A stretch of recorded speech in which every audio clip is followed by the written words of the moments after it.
All right, what's up, everyone? This is Isaac with Hunger Smash Fitness, coming to you once again with my esteemed co-host John over at My Block Strongest Man. And today we have a fantastic guest, a lightweight competitor for Mammoth, Ian Draughon. Man, I'll try not to mess up your name too much. It's Draughon, but I tell people Dragon. Okay. So before we get too much into that, let's also mention John and I are working on starting a Discord. So if you guys are interested in joining a Discord where you can just discuss strongman, powerlifting, whatever, we have a very basic format set up here.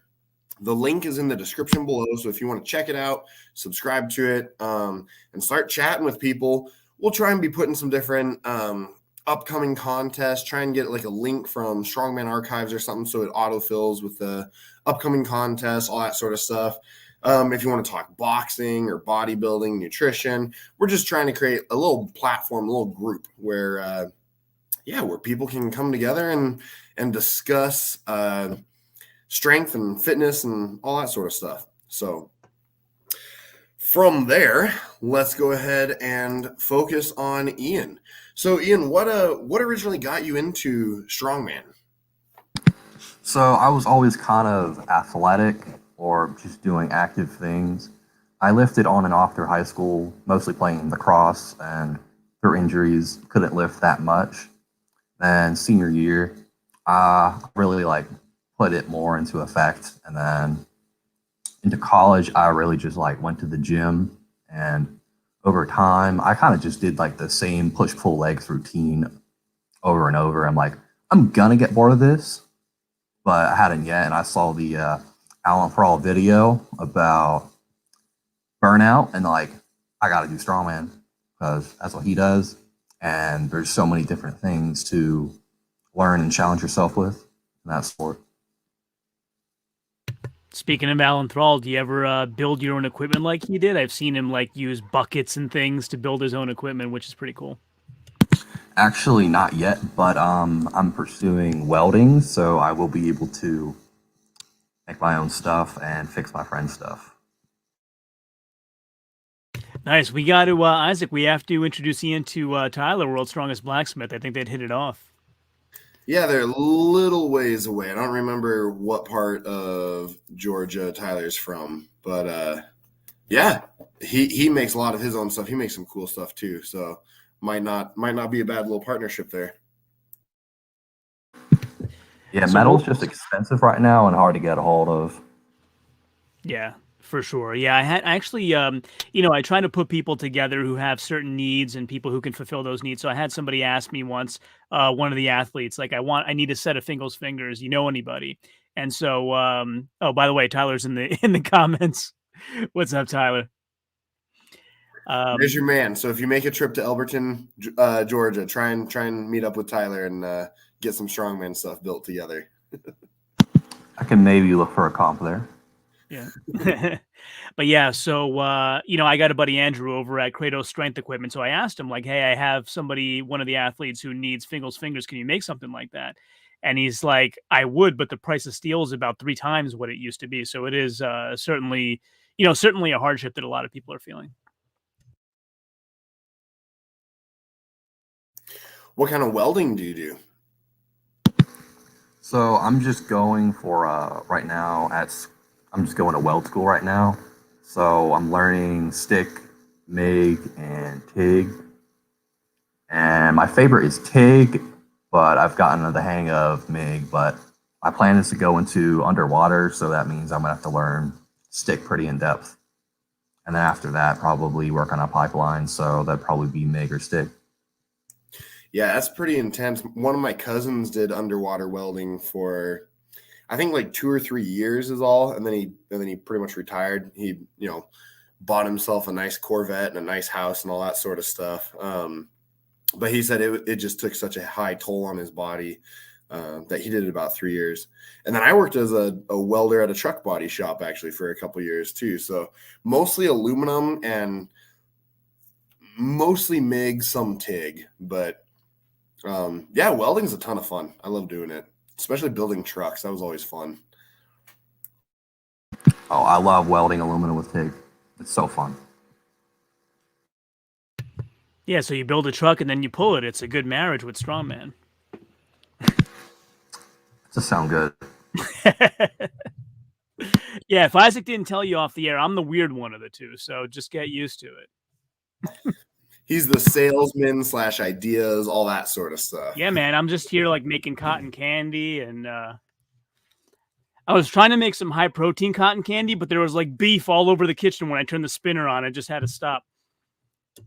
Surprisingly, I can have like all the sugar I want, really, because it doesn't have sodium in it, and it's gonna make me pee more, so I can lose weight faster. But I don't really crave sugar that often. It's mostly just meat and fat, salt. Gotcha. I have 2 little kids, so they crave cotton candy every day. How big of a cut do you have to make for Mammoth?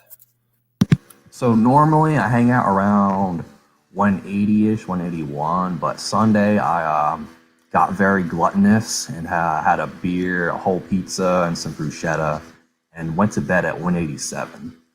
So today I just had like distilled water all day, probably at least 1.5 gallons or more. And I'm gonna stick to distilled water. And if like the cut is too much because it's stripping me, because I was warned by someone to stay away from distilled, but that's when I was like 180. So I'm gonna have to use the sauna and all the distilled water so I can squeeze in there. Well, you still got a little while to cut whatever you need off. So it's not a huge rush, but it is getting closer. Also found that walking around really helps flush out the system instead of just like sitting all day.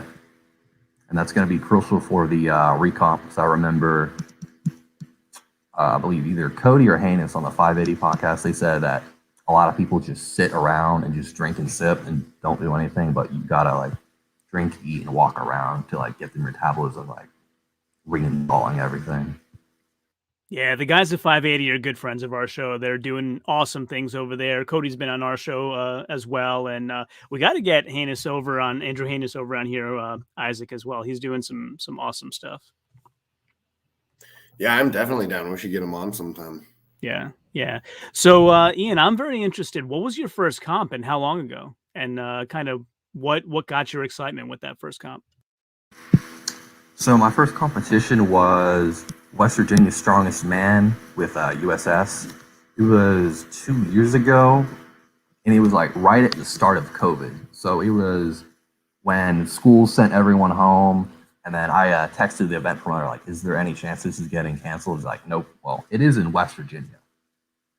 And then I went there, and it was a very fun experience seeing like a really strong guys just making light work of all of the stones, but that was a light competition and they were there for practice.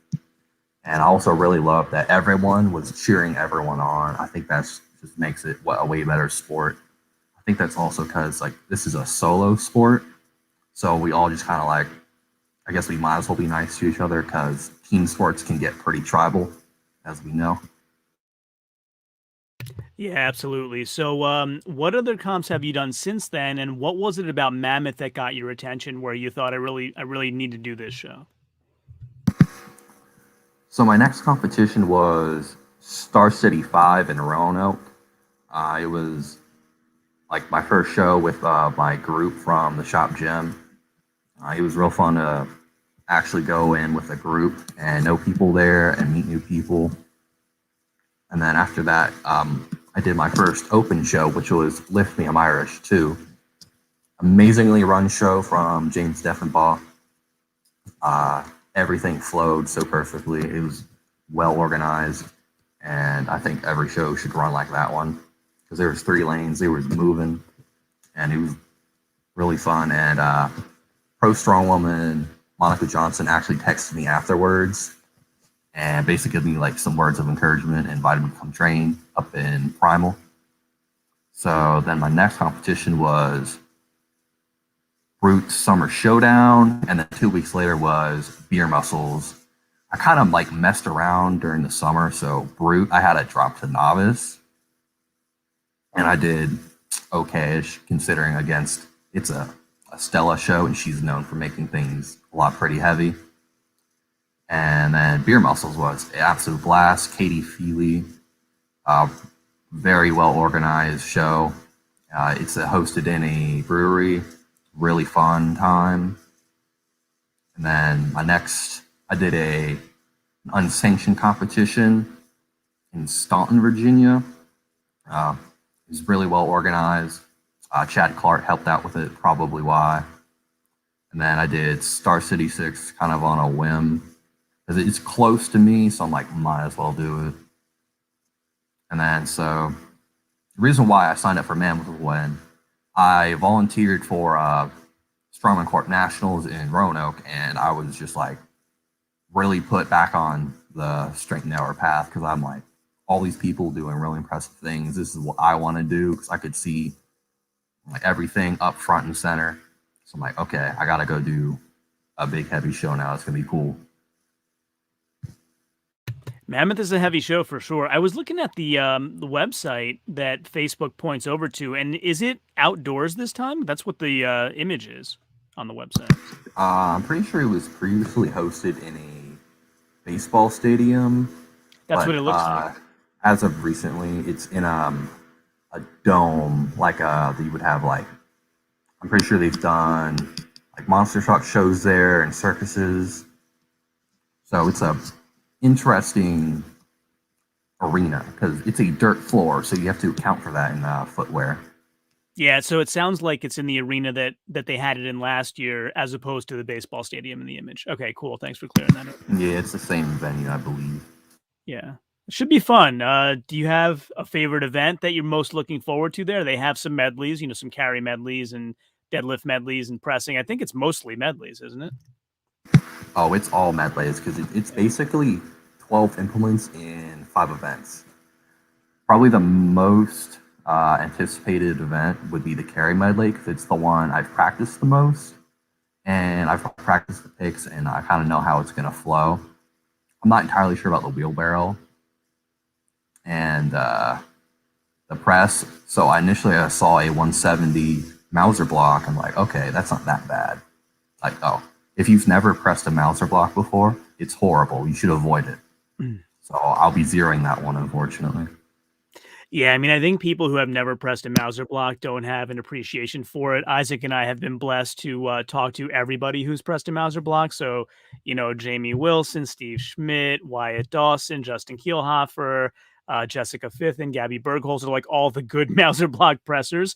And, we've gotten quite a lot of insight about why it's difficult. But why don't you tell us why you think it's difficult? So there's no really a place to actually get a grip on it. So it's quite wobbly. And another big issue is that as a lightweight, we don't have the biggest hands as the supers. Like they could take up the entire block. So there's less surface area, so it's going to wobble more. And there's also our upper bodies, there's a lot less mass because usually their upper body could weigh equal to or close enough to the block that they could easily press it. But we're basically the same weight as the block, so it's kind of difficult. But I mean, the 2 other lightweights, I'm pretty sure they can press it. So they definitely got that one.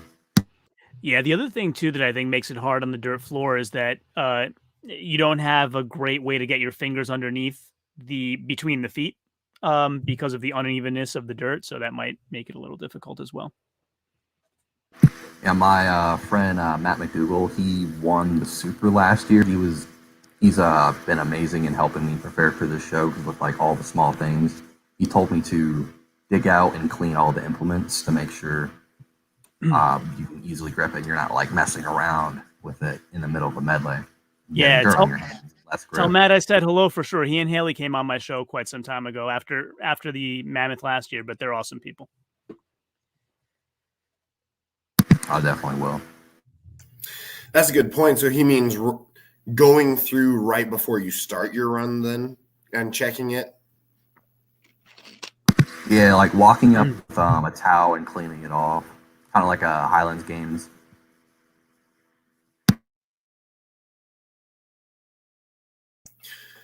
What's your least favorite event that you've ever run into at a strongman comp? strongman comp in general, I'd Yeah, say as just it's now yeah. probably a Mauser block. That's horrible. Surprisingly, I don't mind the bag toss over bar. Like it's not that bad for me, but not my best. I don't like the axle. It's not my favorite. I prefer the log. Other than that, probably a Conan's wheel. That's not fun because I didn't account for it swinging at West Virginia Strongest Man. But I'd definitely say the mouse block is least favorite. You referring to It's like so dangerous. Yeah. You referring to axle deadlift or axle overhead press? Oh, axle overhead press. It's just annoying. Yeah, I can imagine. I don't have the biggest hands either, so I could imagine it being difficult. I do, and it's still difficult. So I think mine are 2x. So, and it's still, axle still is a miserable thing. So yeah, I feel you on that. Yeah, the other thing I found interesting about Mammoth is they have both farmers and frame in a medley. Usually a competition chooses one or the other. Yeah, so this year it's a deadlift into a farmers, which is, they're both very heavy, so we're going to have to see how that plays out. Yeah, and for folks who aren't aware, by the way, our good friends over at Garage Gym Life Media, I believe, are streaming it once again as they did last year. So you should definitely go over to their channel and check it out. Set your reminders there. It's easy to find. I just, search for it on YouTube and found it in 2 seconds. So go over to Garage Gym Life Media and definitely set your reminders. I'm sure it'll be an awesome stream like it was last year.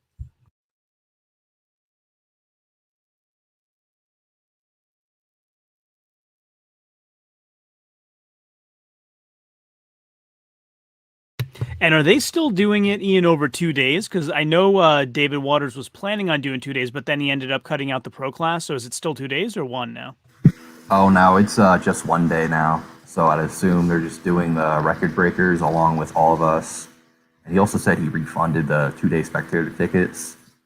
So I believe you have to have 5 pros for the prize money.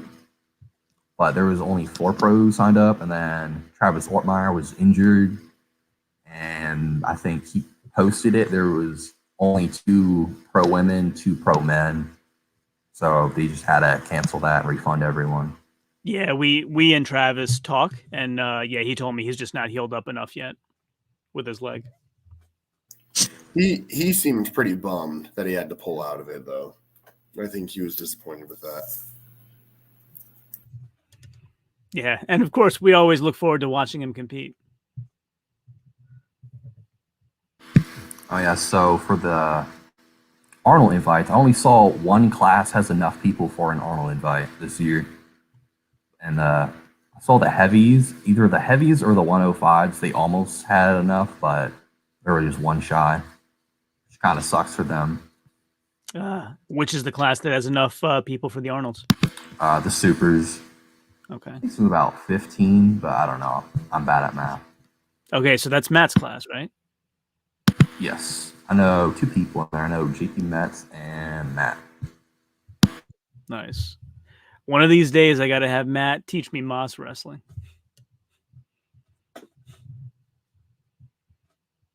That's a completely different animal from what I hear.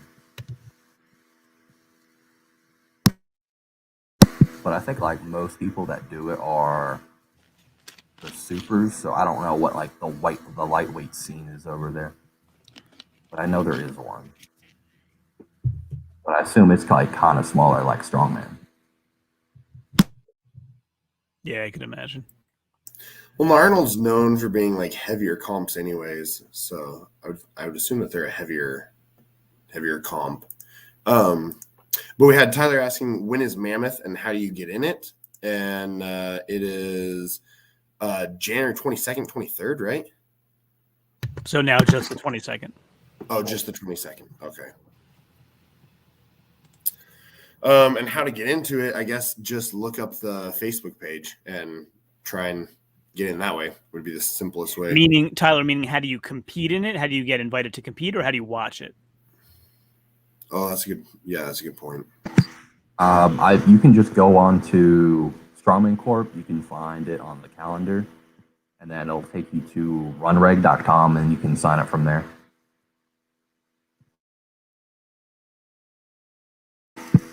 So how's your training been going? Getting ready for it?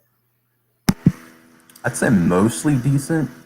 I had my best bag in training was 35 pounds over about 15 feet, but I had like a hospital run in and kind of lost the explosivity a little, but hopefully I can have that back after peak. The carry, I feel pretty solid about because I have no issue picking it. So that should be fine. And for the press, obviously, I'll just get the 2. As for the deadlift, we'll have to see if I can manage to pull it because I believe one thing that Dave Waters said that he doesn't like deadlift suits, but he said if you can do farmers in a deadlift suit, then have at it. So I'll be attempting it in a deadlift suit if it's allowed. Doing farmers in a deadlift suit? Yeah, I gave a crack at it in training. It's not as horrible as you think. Because, I mean, if it's 275 per hand for the lightweight man, you can't go that fast anyway. I don't know. I've never used a deadlift suit, but like I just feel like it'd slow you down, I guess. I don't know though. I haven't tried it, so you probably know better than I do in that.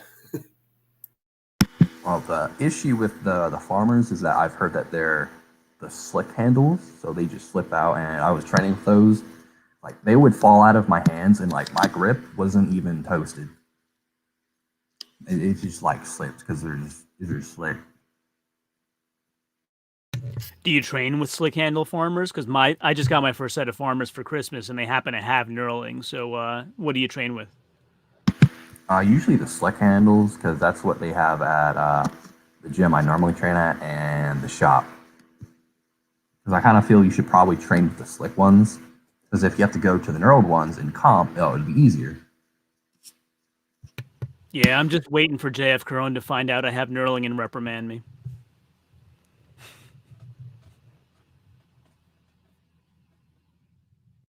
What's the heaviest you've worked up to so far, John? Are you competing at Mammoth or Me? not yet? No. So Ian was saying 275 per hand. I'm working up to 175 per hand. Yeah, I mean, if you've never done it before, it's weird, right? Like I told you, Isaac, off the air. Like I picked them up with nothing. They're 52 pounds each, so 104 pounds total. And I said, I've never done this before. Let me see what they feel like. And I'm running basically full speed with them. So I said, I got to put some weight on this. And I got up to 157, I think. And I had more in the tank, but that's what I've tried so far. 157 per hand.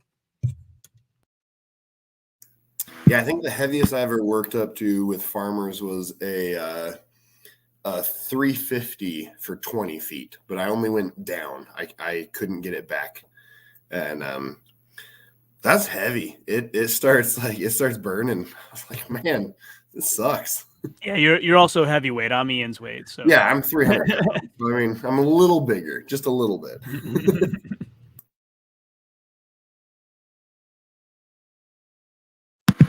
See, in training, I've only worked up to about 250 per hand.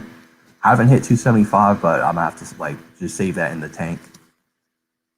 Because I found that ego lifting and maxing out never really helps.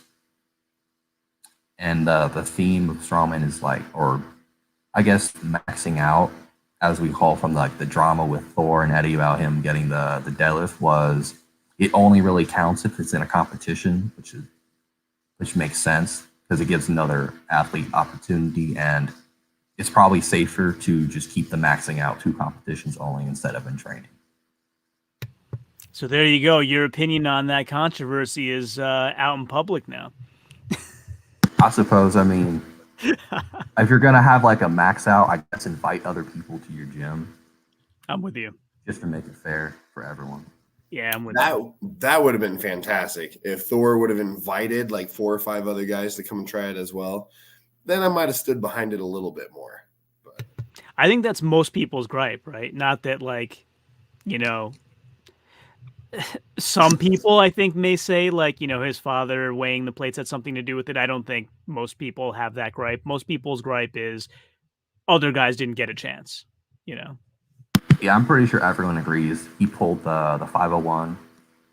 It's just probably give everyone else a chance because isn't Yvonne something last name trying to do 502?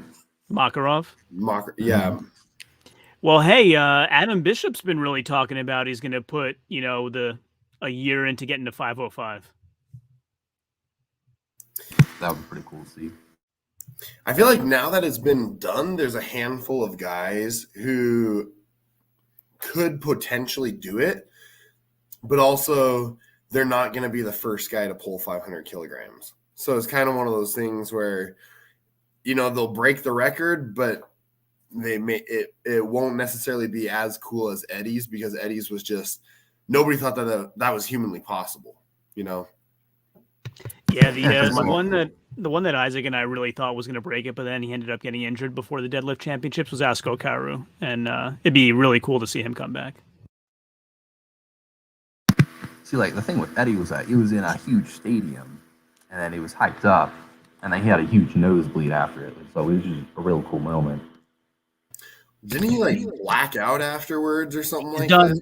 Yeah, he's done some interviews after the fact, and basically he said if you watch it, afterward he's saying some words to the crowd. He's like, I was barely with it. I did it just because I knew the fans wanted to hear from me. He said it took him over like 2 weeks to recover from a brain bleed. I think it was really, really bad. Basically he says, people don't realize how close to death I was. I think he said he had like brain fog for about 2 months, and I went kind of way heavier than I should have. Deadlifting Friday, and then Sunday I was supposed to go heavy AF according to my coach, and people were talking to me in between sets. I couldn't think, I couldn't do math. It was toasting me. It really does make your brain like really foggy because your body's like trying to survive, because it's like, why did gravity just increase by like 3 or 4 times? It's crazy because I did the 600-pound deadlift for 5 reps or whatever a little bit ago, and I was doing triples before that, and so I did a couple sets of triples, and I was like, I'll just see how many I can get. Basically, probably would have kept going, except I everything went black on the last rep. But yeah, same thing. Like, it's not like muscle fatigue or anything, but your whole body just feels off. Everything just feels off for like at least a good week after that. If someone would have asked me to pull like a 450 deadlift, I don't know if I could have done it, because like it's weird. Yeah, fun fact about testing your CNS. Matt told me about this. Test your grip, because there's the most amount of like muscles in your forearm. So get like one of those grip things and see if you can collapse one that you can normally collapse, and that can really test to see how your CNS is doing. Another thing about the CNS after like a heavy day is that I'll be at home, I'll have all the food and ingredients in front of me, but I just can't put it together. Like, I can't eat, I can't cook, I just can't. And then normally when I play video games, I have a podcast going and then I'm dialed in, but I couldn't even play a podcast because I didn't want audio, and I could barely like play the game at all. And it was Pokemon, which is like very low effort. So it really messes up your head. I just kind of like sat there. I don't know. I'm working really hard on this interview, so I'm about to test my CNS right now. I need to get a dynamometer for my house, but at the clinic, I'm always able. It's the same one that you have, John, where it's one of the digital ones, and it maxes out at 200. And with my left hand, I'm always able to max it out, so it goes up to 200, and then it just says error after that. Yeah, and 198.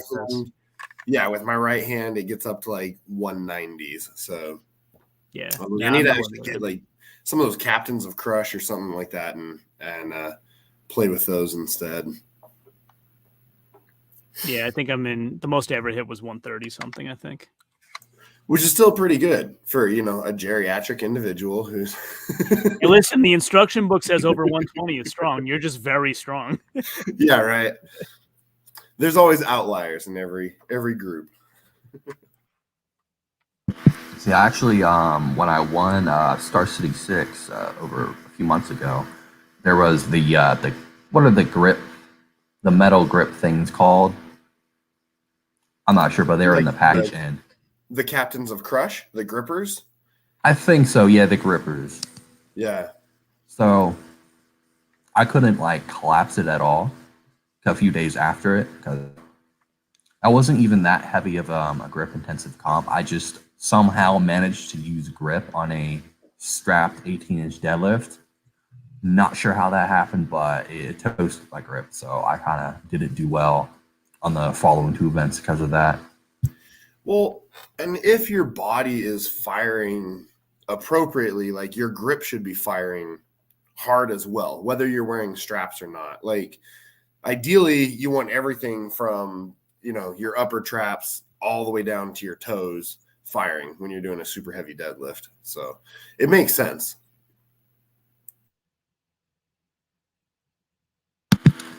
Probably because I don't go that heavy in training. I'm pretty sure Alan Pearl also says train heavy singles just to get your body used to it and to get your mind used to it to what you can do.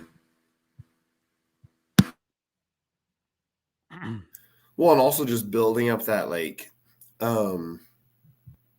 CNS, I don't know what you'd want to call it, but basically like the ability for your nervous system to actually be able to handle heavy stuff and fire appropriately and then recover from it. Like there's a lot of benefits to doing heavy lifting periodically. If you're doing it daily, no, you're gonna pull something. But yeah, periodically, definitely. Yeah, I usually before I got a strength coach, I usually stuck to just doing reps in like the strength range and then in the hypertrophy range. Never really going into the heavy doubles or singles. Maybe except for like a Viper press, which is really just for fun. Because I can't Viper press any comp weight yet, unfortunately. What's your max log you've done so far? Right now, it's only 200. And of course, there's guys that can strict press more than that in the class. But I don't mean to make excuses, but I'm 21. These guys have been training for years. Well, and then there's people like Camby, where everybody in his own class look like amateurs when he's competing, Nick Camby, and he just, some of his pressing and everything is just insane. He makes a lot of the super heavyweights look weak too. Yeah, wasn't he at one point giving Travis some tips on overhead pressing? Yeah, I'm pretty sure. I think he has a better overhead than Travis does.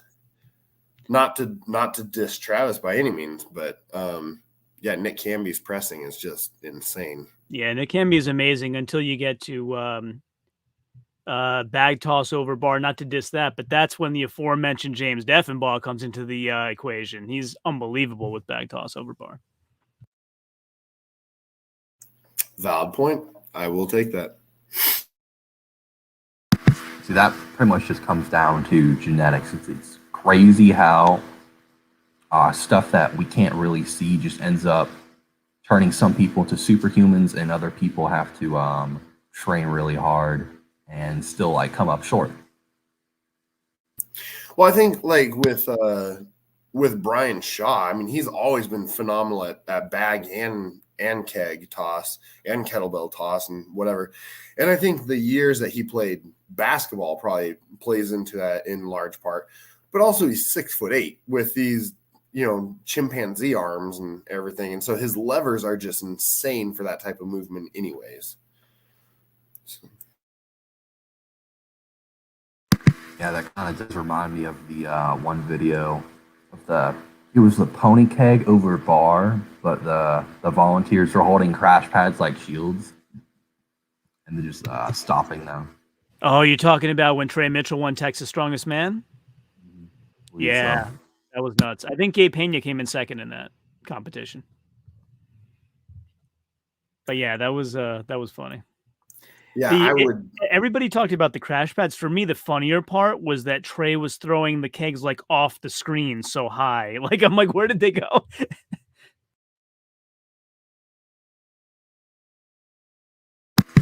Yeah, at nationals, when I was volunteering, my neck hurt during that event just watching all the bags flying up because I wanted to see all the athletes throwing the bags, but there's too many of them throwing too many bags.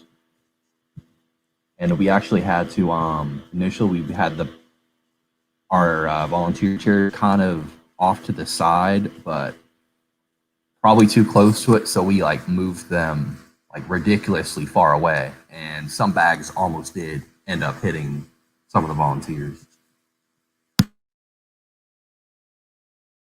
Don't want that to happen.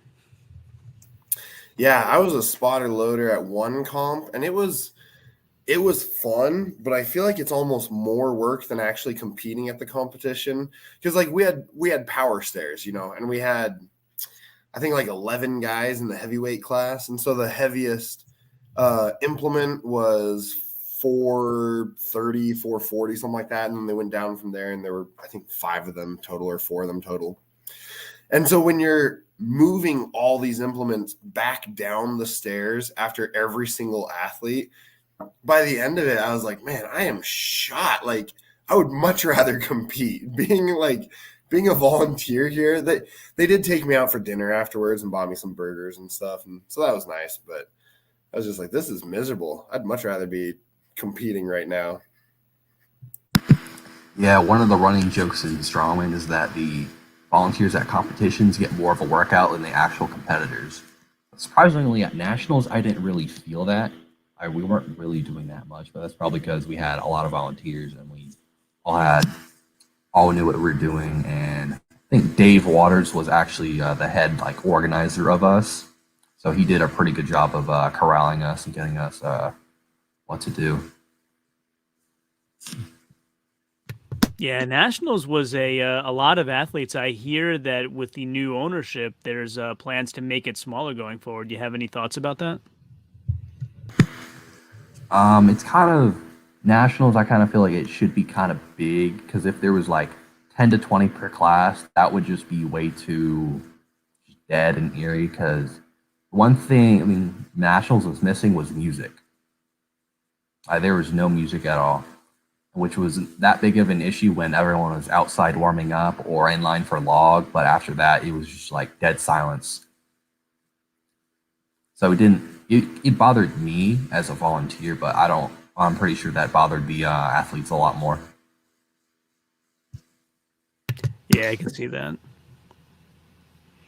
Another thing I was wondering, Ian, is how many other strongmen are in your class at Mammoth, and what would you consider a successful outcome? What are your goals? So there's only 2 of us right now, or 2 others right now. I looked up one of them. He has Arnold Strongman in his bio, which probably means he's gotten an Arnold invite from a Plat Plus or Nationals, and then competed at the Arnold. And the other guy, he actually messaged me. It was a really great conversation. Part of why I love the sport. We're all like really excited to meet each other. As for successful meet, mostly just practice because there's only 3 of us, so it's not like we're really competing for anything. So it's really just like networking, having a good time, and probably learning from 2 older guys about what they've done, what they've been through, any advice they can give me. I know you older guys like to shed your knowledge on the younger folk. I'm older than all of you, and I don't tell you anything. On the air, he doesn't. It's okay. I kid. And I would also love to just test my strength to see how I do in this competition. And really just say I touched some heavy weight and other people were too scared to show up to. Not to like the locals that have they've already done this competition a few times, so it's no reason for them to do it again. They've proven themselves, or they've just moved on in life. So you find that there's a decent amount of people in strongman. They'll compete for 2 or 3 years, and then they'll just have family stuff and kind of move on. And you'll not won't see them that much. Yeah. The other thing I was wondering is your class going kind of more toward the beginning because you're lightweight? I'm pretty sure we're gonna go at the beginning.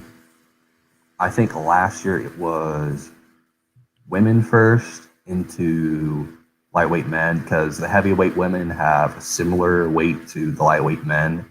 So it wouldn't be that hard for them to drop a few plates on and keep it moving. All right. The reason why I ask is I want to give you a little tip from what I've heard from some of the athletes last year. So since it's a dirt floor, depending on when in the day you go, that deadlift can turn into more and more of a deficit deadlift. So I heard that guys like the pros that went toward the end of the day was like a 2-inch deficit. So try to keep that in the back of your mind and judge at what part of the day you go. Yeah, I've heard that too. So my strategy for that was to just roll it out of the divot. But hopefully this year they learned from last year and oh, there's a divot now. Maybe we should just move the whole horse stall mat over. Yeah, I was gonna ask if maybe that was allowed. If you could because if you're going halfway through, yeah, just go and reorganize all the weights before you go each time to make sure that you're not working in a deficit or something like that. Yeah, in strongman you're always allowed to set your implements, which definitely helps. And usually you can ask the volunteers to do it if it's too much, but I feel I'll be always setting my own implements just to make sure it's the way I want.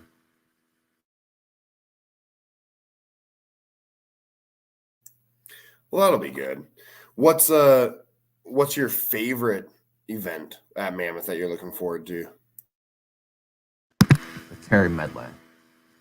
I was in LSM in high school, and then I did the 100-meter and 4x1.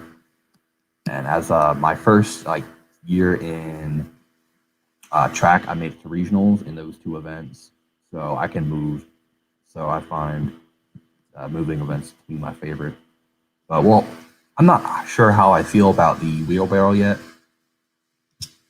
because I tried picking up the lightweight men's at nationals when we were packing everything up, but I couldn't pick it up. But then again, I was cold. Well, and it's on a dirt floor too, so make sure you don't get stuck in a rut or anything like that and pull it off course at all. And my original plan was to buy baseball spikes for that event just to have more traction. Now I'm thinking is it really going to make that big of a difference? And do I really need to buy shoes just for one event? Because usually all the events are on a smooth ceramic floor. Maybe you can borrow somebody's. Do you know anyone that wears the same shoe size as you? I don't really associate with baseball players. That's the first time we've heard that on this show. That's a cool quote. Yeah, is there a story behind that, or is that just? That's more they just fool around. They don't really care about being athletic, at least in my experience. That's probably more the high school mindset. But as someone in college, I really just keep to myself or keep to my friends. I was looking at the event. Your wheelbarrow is 550, isn't it? It's no joke. Now that's basically the same as the farmers, except you're kind of pushing into it. So I feel that would be harder than the farmers. And I'm not sure what the pick height is. I think it's either 10 to 12. Not sure.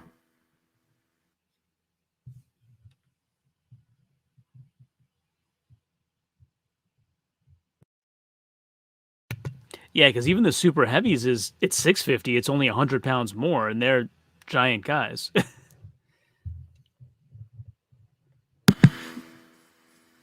Yeah, I don't know.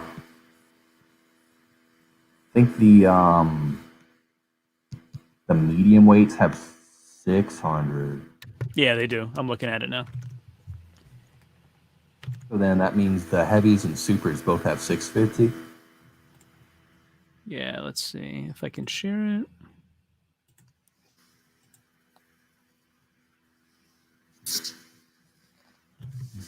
See, another thing about this show is that he didn't post the rules, so going into it, you kind of do need to know what this show is. Because although Matt was helping me with the show, I still like looked up all the streams and looked at other people's videos, and so I could see what was exactly happening. Yeah, I mean, the answer to that is last year quite a lot was happening. They had Masters, Nationals, Highland Games there at the same time. So I think David was trying to split it up more this year.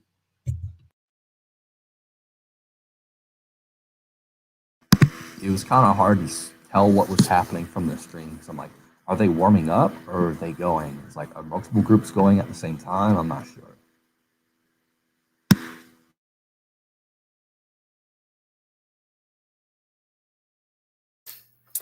Well, let's go ahead and throw a reminder in here. So if anybody is still watching this stream right now, please like the video and subscribe to my channel, and then head over to John's at My Block Strongest Man. Make sure that you subscribe to his channel as well.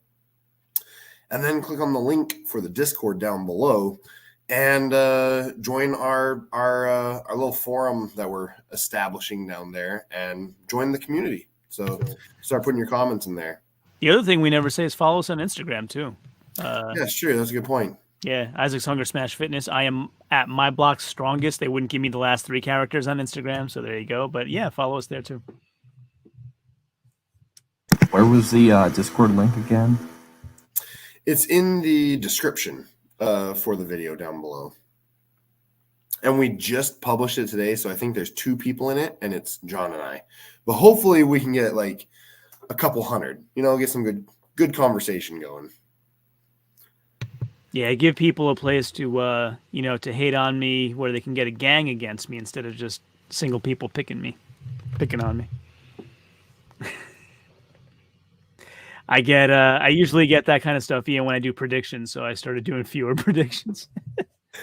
I was gonna say we could start our own separate thread where it's just like why John sucks or something like that. Yeah, honestly, it's not that. It's just it's so much work to do result shows that I don't have a lot of time left to do predictions. But yeah, there's I always try to make it right. Certain very high profile athletes have called me out on a couple things, and I always try to make it right when they call out something that is in fact incorrectly done. Well, no matter how you place the predictions, somebody's going to disagree. Somebody's going to be unhappy. So True. Yeah, it's whatever. But another thing, Ian, you mentioned earlier on that got my attention is you said you played lacrosse earlier. I wonder if any of those skills transition over to strongman, and how so? Probably just quick feet, really. See, I feel like I've done a little jiu-jitsu over the summer and over the fall. I feel like that has helped strongman more than lacrosse, because a big thing of jiu-jitsu is drill, drill, and drill. Do things over and over until it becomes muscle memory. That was my initial training with the carry medley. Just do it over and over so you can get like practice and muscle memory of how to pick the implement, so that it's just second nature. And another thing is about jiu-jitsu is swallow your ego. So I had to reduce my press weight in order to learn how to push jerk, because all I would do is push press, and then I'm like, I don't want to push jerk. This is kind of boring. I want to press it. No. I mean, the bigger numbers come with push jerking, so you gotta be technical. Yeah, Isaac, Gabby Willits does a push jerk, right? Because she's also doing Olympic lifting. Yeah, I think from what I've seen, I think she does it at least once in a while. I don't know if that's how she competes or not, though. Yeah, that's interesting. Yeah, so track and field, jiu-jitsu, lacrosse, you're like a really well-rounded athlete. Everything except for the conditioning. but I'm working on that with my coach right now, Tyler Young. He's a grade A performance in Bowling Green, actually, so I'm going to have to drop in and say what's up. So kind of convenient that it works out. The comp I picked is also where my coach is. Like, he also coaches like the whole crew at the shop.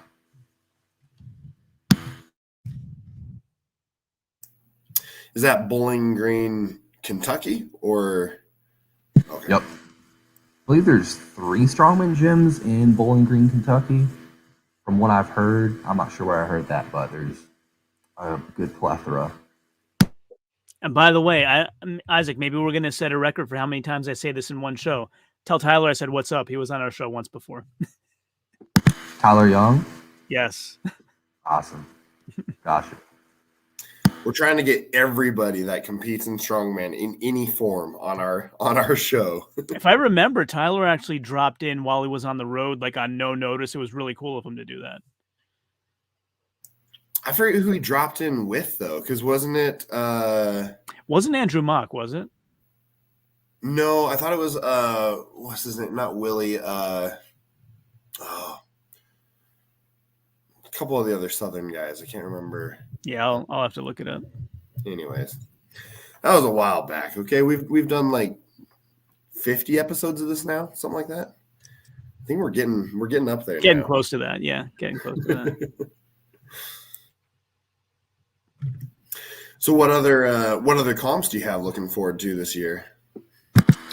So right now it's Lithium Irish 3 because it's so well run, and James actually got the green light to host it in a city plaza in Raleigh.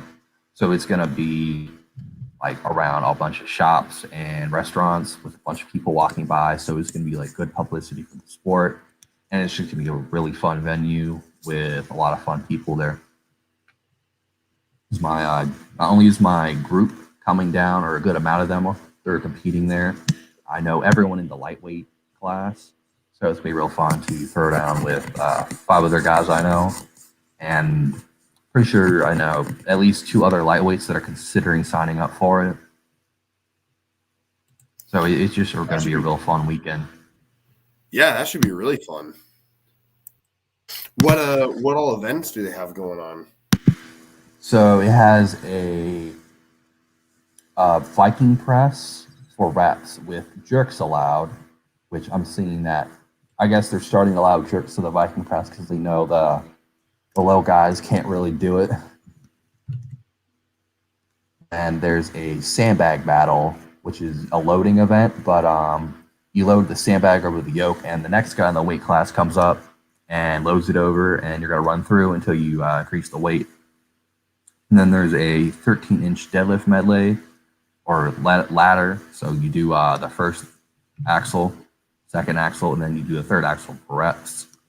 And then there's a farmer's medley. So you take one farmer's down, you take another one back, and then you take a third one back again. And then there's a sandbag race where I believe you take a sandbag 40 feet down, 40 feet back, and then another sandbag that's heavier, 40 feet down, 40 feet back. So it ends up being like 160 feet. So it's really a conditioning competition. Yeah, I was going to say that's a lot of like moving events, not a lot of static strength. Yeah, last year it was a little bit more static with the lever deadlift and the what else they have, and the load. But I guess you're just changing it up this year. Nothing wrong with that. That's perfectly okay. As for the next event, Jacob Fisher from Brute Strength Gym, he was telling me about a competition he was planning on hosting on the boardwalk with USS. He wants it to be shark themed, and I told the buddies from the shop about it. They seemed like that's fun, so he said like midsummer or something like that. So I'm definitely looking forward to doing that one as a fun little competition. That sounds fun. Like a shark deadlift and stuff like that. And he's planning on naming it Blood in the Water. Nice. He used to tell me about that at Star City 6. That sounds fun. Definitely.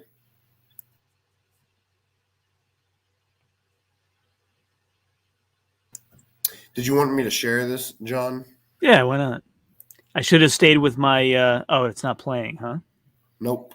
Interesting. All right, you can stop sharing it. But I should have stayed with my original intuition. Tyler was on with Andrew Mock. Oh. Speaking of Clash, I am planning on attempting the Clash of the 80s qualifier. But see, that's gonna start this Thursday and end on Sunday, so I'm not sure how that's gonna work after Mammoth. I'm probably gonna be pretty sore, but I'll attempt it and see what I can do, because I remember Cody and Hannes and Josh saying that it's just gonna look better if a lot of people attempt it. So I'm it's an like, online qualifier? Not sure what's gonna be yet, because Anthony Furman's keeping that top secret.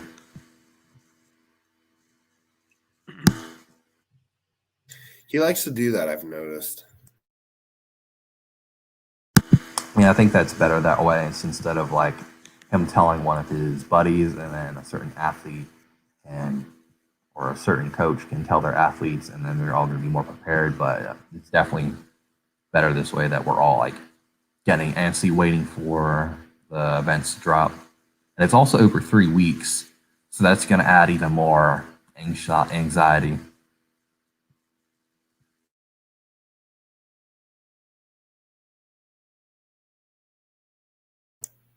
All right. Well, we're approaching the 1 hour mark. Do you have any other pertinent questions or comments you wanted to ask, John? No, I'm all set. As always, Ian, we want to give you an opportunity to talk about anything exciting you have coming up, how people can reach out to you. I don't know if you have any sponsorships at this point, or partnerships of any kind you want to shout out, trainers, anything you'd like to promote. This is your time. Definitely shout out to Coach Tyler Young, great coach. He has really good programming. I've already kind of noticed a difference in improvements, but all the guys at the shop, they say that it's helped a lot. Shout out to Matt Methul for helping train. And I guess you can follow me on Instagram. It's Ian_DR460N. Other than that, thank you so much for having me on. I did not expect to be on a podcast at all. Yeah, man, we enjoyed it a lot. And, Isaac's hosting, but I'll speak for him. You're welcome back anytime. Thank you. I was going to try and pull up your Instagram real quick and just show people, just so they can see it. Here it is. Yeah, I don't add to it that often. It's just kind of competition, right. And then every now and then I'll have like some training videos. And then previously it's been just random pictures from when I was in high school. I'm just like, I don't feel like deleting those. So were you actually doing eStim, or were you on a EKG or something, or what was up So with that? Funny thing, I was in the hospital a week before Lift Me I'm Irish 2. And I was able to hit most of the weights. I only failed the third axle. I believe I made it more than halfway through the lever deadlift, and then the loading event. I only got the first stone, but that was a huge PR for me. So I was pretty happy with that. Other than that, it was a real fun show. Nice. All righty.